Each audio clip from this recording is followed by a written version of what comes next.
அனைவருக்கும் ஆனந்தமான இறைவணக்கம். ஆனந்தம் மலரட்டும், ஆனந்த ஒளி பரவட்டும்.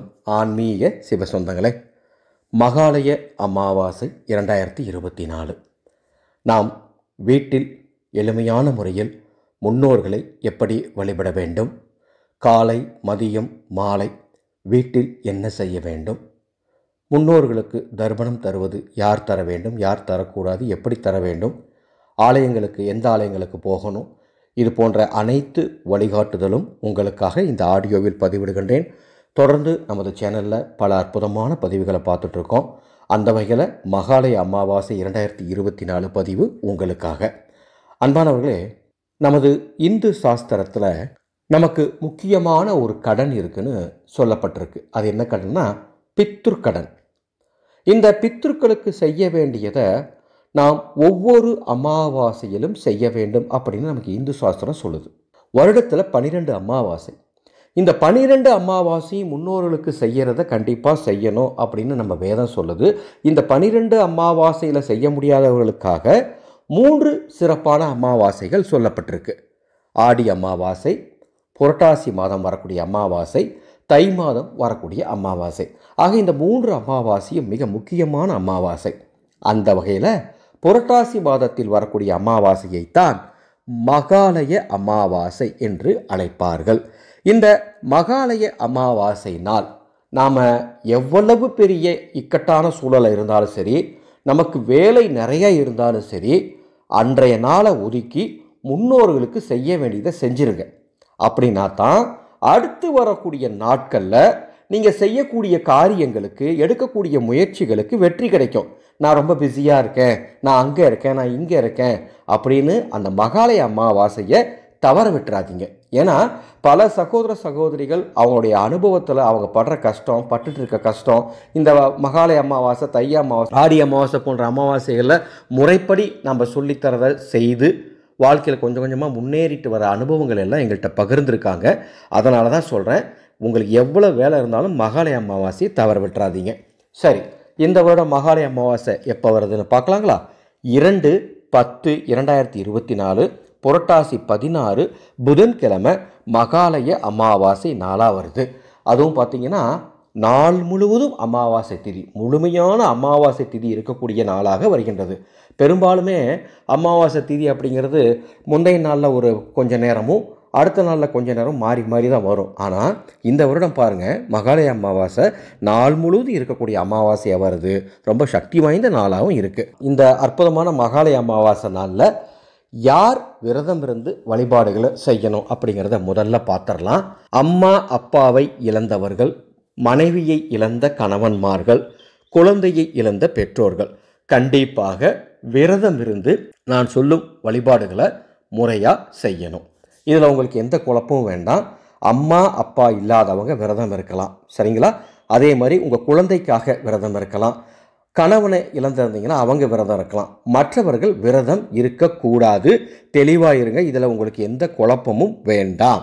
சுவாமி, எங்கள் கணவர் விரதம் இருக்க மாட்டார், நான் விரதம் இருந்து முன்னோர் வழிபாடு செய்யலாமானா விரதம் இருக்க வேண்டாம், பட்டினி வேண்டாம், ஆனால் வழிபாடு செய்யலாம். நான் அடுத்தடுத்து இப்போ உங்களுக்கு அதை பற்றி நான் விளக்கம் தரேன், சரிங்களா?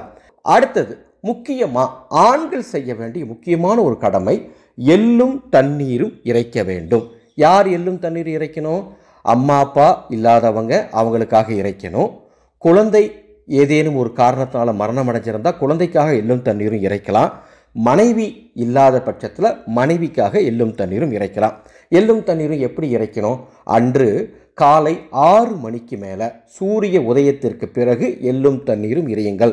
6 மணிக்கு மேலே மதியம் 12 மணிக்கு உள்ள நீங்கள் இந்த எள்ளும் தண்ணீரும் இறைக்கும் இந்த சடங்கை கண்டிப்பாக செய்ய வேண்டும்.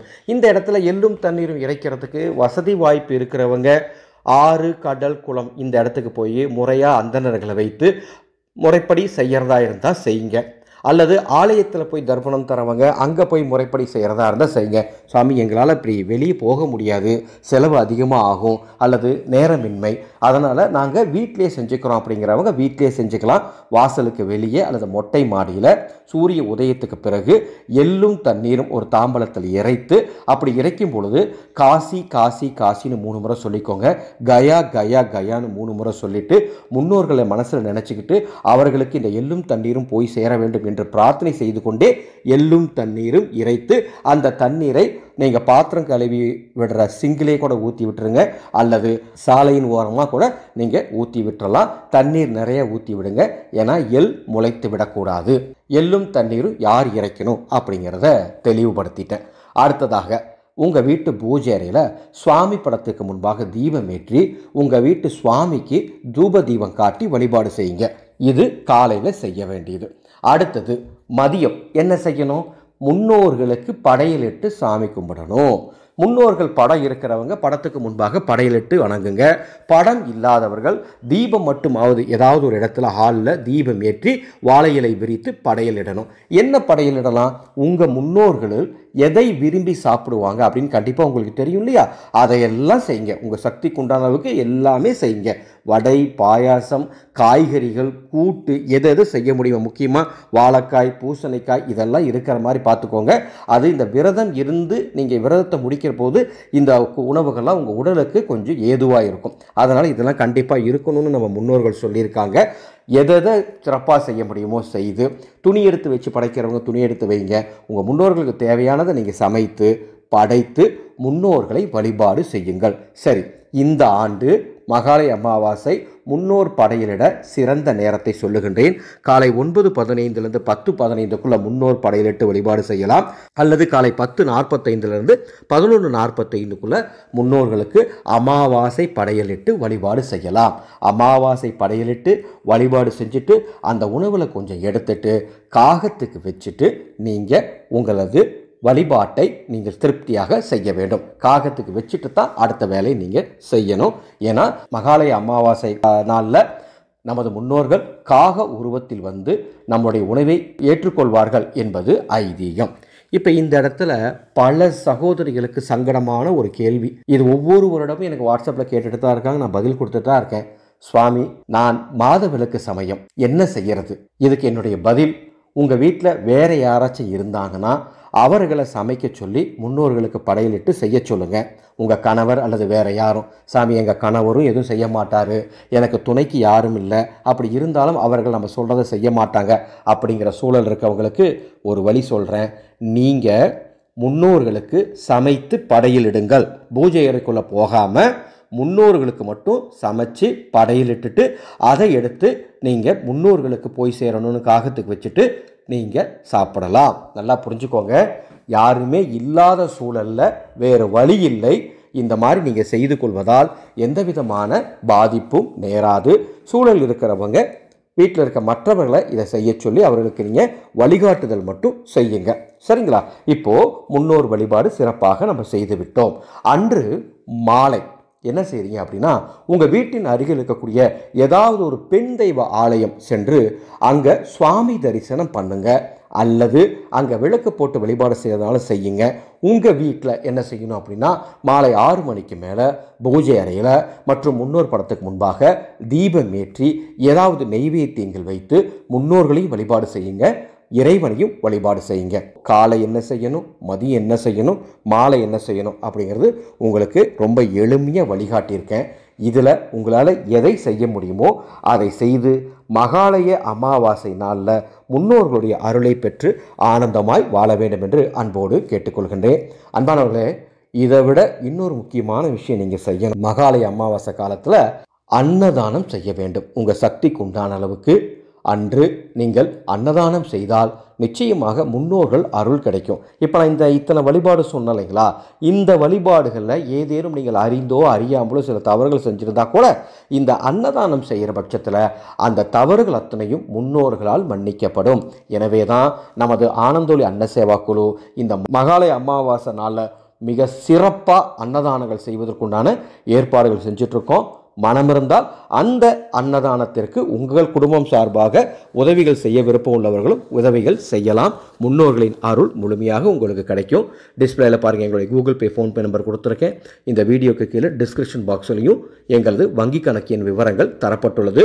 மகாலய அமாவாசை அன்னதானம் செய்து முன்னோர்களின் அருளை பெற்று நீங்கள் ஆனந்தமாய் வாழ வேண்டும். அதே போல நமது அறக்கட்டளையின் சார்பாக இந்த ஆண்டு நாம் ஒவ்வொரு வருடம் மகாலய அமாவாசையின் போதும் அதரண வேத முறைப்படி இறந்த முன்னோர்களுக்கு ஆத்மா சாந்தி அடைய ஆத்ம சாந்தி பூஜை செய்கிறது வழக்கம். இந்த ஆண்டு நாங்கள் காசியில் ஆத்ம சாந்தி பூஜை பண்ண போகிறோம்.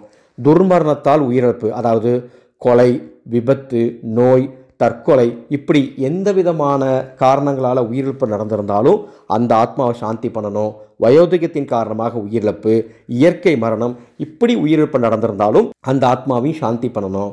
காசி மயான கரையில் ஆத்ம மோட்ச தர்ப்பண சாந்தி பூஜை இந்த மகாலய அமாவாசை என்று செய்ய போகின்றோம்.